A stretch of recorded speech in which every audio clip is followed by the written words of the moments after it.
Selamat pagi, kita akan mendengarkan firman Tuhan untuk menghantar kita dalam aktivitas kita satu hari ini. Marilah kita terlebih dahulu berdoa. Kasih dan damai sejahtera yang dari Allah Bapa dan dari anaknya Yesus Kristus menyertai hati dan pikiranmu. Amin. Bapak Ibu kaulah muda yang Tuhan kasihi, firman Tuhan untuk kita pada hari ini tertulis dalam Yakobus pasal yang kedua ayat 17. Demikian juga halnya dengan iman. Jika iman itu tidak disertai perbuatan, maka iman itu pada hakikatnya adalah mati. Bapak Ibu kaulah muda yang Tuhan kasihi, kita tiba pada hari yang baru. Tentunya harus dengan semangat yang baru. Orang yang bersemangat adalah orang yang berpengharapan, yang percaya bahwa akan ada berkat yang baru. Hari ini firman Tuhan mengingatkan kita sebagai orang-orang percaya, orang beriman, hidupnya harus menghasilkan perbuatan-perbuatan baik, yaitu sebagai buah dari iman. Yakobus memberitahukan bahwa iman dan perbuatan itu adalah satu paket yang bekerja bersama-sama. Iman bukan sekedar dalam pengakuan.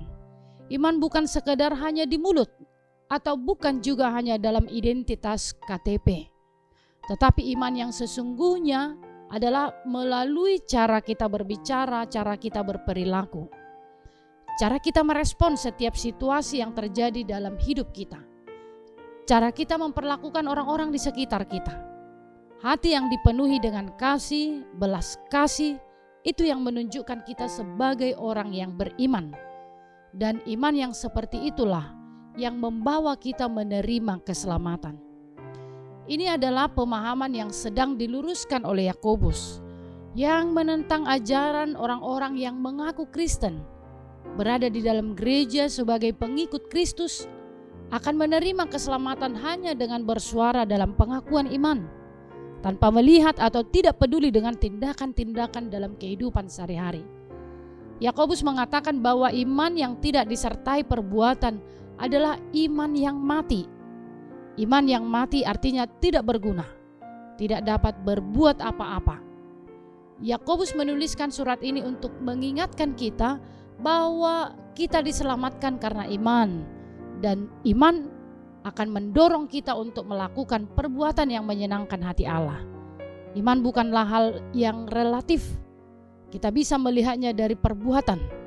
Sama seperti tubuh tanpa roh adalah mati, demikian jugalah iman tanpa perbuatan adalah mati.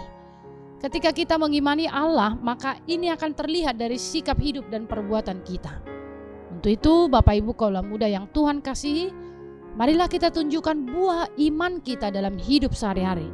Iman adalah akar kehidupan dan perbuatan baik adalah buahnya.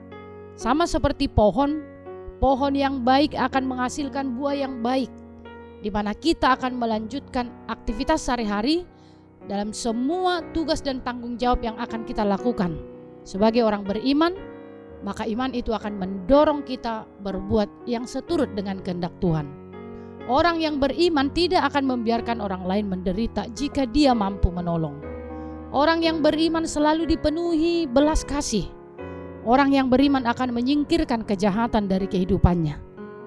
Orang yang beriman tidak akan pernah kompromi dengan dosa sekecil apapun. Tetapi yang dia lakukan hidup sebagaimana yang Tuhan perintahkan. Itu sebabnya dia akan terus-menerus belajar firman Tuhan, sehingga mengetahui kehendak Allah dalam kehidupannya. Selamat beraktivitas untuk kita, jadilah pelaku firman Allah. Di sanalah kita nyata sebagai orang yang beriman. Amin. Tuhan memberkati.